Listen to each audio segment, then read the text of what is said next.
Coming up next, it's a UFC heavyweight division collision.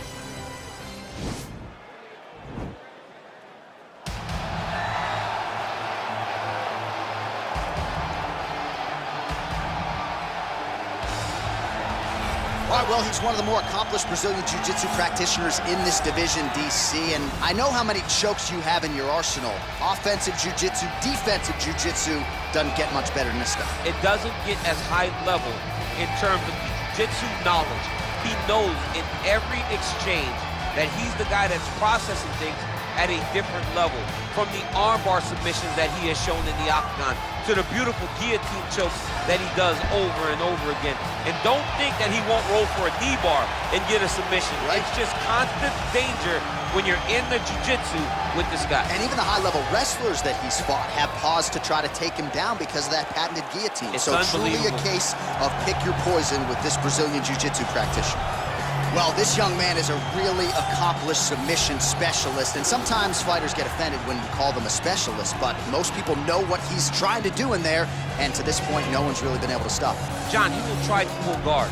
Who pulls guard anymore in the UFC at this point? But he understands that for him to be successful, the fight has to be in the grappling, in the jiu-jitsu.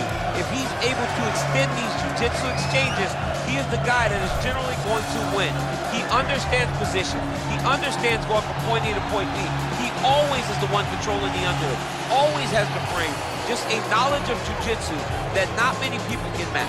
And you can be sure as he makes this walk tonight, he's thinking about just how quickly he can get this fight to the ground and utilize those aforementioned high-level submission skills. Our tale of the tape for this heavyweight fight. So a more than 5-year gap between these two fighters when it comes to the age, with some differences in height and a similar reach. Now to get us started, the veteran voice of the octagon. Ladies and gentlemen, this fight is 3 rounds in the UFC heavyweight division. Introducing first, fighting out of the blue corner, a freestyle fighter holding a professional record of 37 wins, 19 losses. He stands 5 feet 7 inches tall, weighing in at 145 pounds. Clay, the Carpenter Guida! And now introducing his opponent, fighting out of the red corner. This man is a freestyle fighter, making his professional debut here tonight. He stands 5 feet 10 inches tall, weighing in at 265 pounds. Fighting out of London, England, Hound Dog.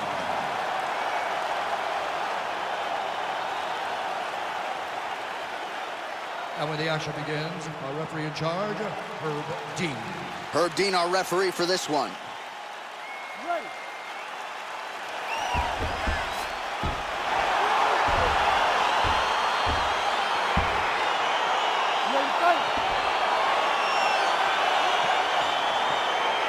All right, folks, here we go with round 1. This is not the Eddie Bravo Invitational. This is the UFC, and 2 of the more decorated Brazilian Jiu-Jitsu black belts we have in this or any division. Yes, He's out! he got him! What a performance! Yeah, we're just getting going, and now the fight's over, but excellent striking technique to land that shot and ultimately finish the fight here in the first. You've heard us say it before, but sometimes when you catch a guy cold before he's had a chance to get going in the fight, it can have a bigger effect. It certainly did here tonight.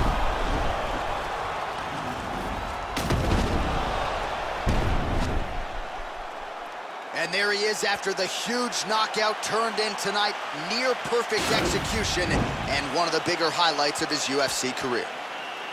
Ladies and gentlemen, referee Herb Dean is going to stop to this contest at 18 seconds in the very first round. Declaring the winner by knockout, Clay, the Carpenter Guida.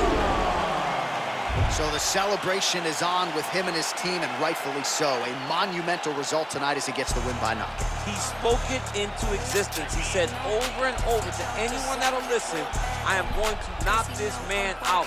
He did it in an even more impressive fashion than he ever could have imagined.